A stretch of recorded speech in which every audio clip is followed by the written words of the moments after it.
சுந்தரர் தனது இறுதி காலத்தில் சிவலோகத்திற்குச் செல்ல விரும்பினார். அவர் திருவாரூர் அதானுரை அருகே இருந்தபோது இறைவனிடம் கைலாயத்திற்குச் செல்ல அனுமதி கேட்டார். இறைவன் அவரது உண்மையான பக்தியை உணர்ந்து திருவேணியில் வெள்ளரசல் வந்தால் அதில் ஏறி கைலாயத்திற்குச் செல்லலாம் என அருள் பாலித்தார். இறைவனுடைய அருளால் வெள்ளரசல் திருவேணியில் தோன்றியது. அதை பார்த்து சுந்தரர் மகிழ்ச்சியுடன் அதில் ஏறினார்.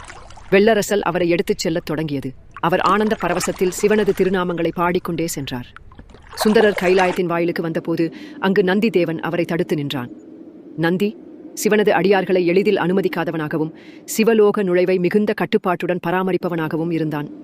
நந்தி சுந்தரரை கண்டதும், மனிதராக இருக்கும்போது கைலாயத்திற்குள் நுழைய முடியாது, இது இறைவனின் ஆணை என்று கூறி அவரை அடைக்கலம் புக முடியாமல் தடுத்தான். இதனால் சுந்தரர் மிகுந்த வருத்தமடைந்தார். பித்தா பிறைசூடி பெருமா, நீ என்னை விட்டால் எத்தால் புகுவேன் கைலாயம் என்று பாடினார். சுந்தரரின் பக்தியில் ஏற்பட்ட தழும்பை உணர்ந்த சிவபெருமான் நந்தியிடம், என் பரம பக்தனை உடனே அனுமதி கொடு என்று உத்தரவிட்டார். இறைவனின் ஆணையை பெற்றவுடன் நந்தி விலகி சுந்தரரை கைலாயத்திற்குள் அனுமதித்தான்.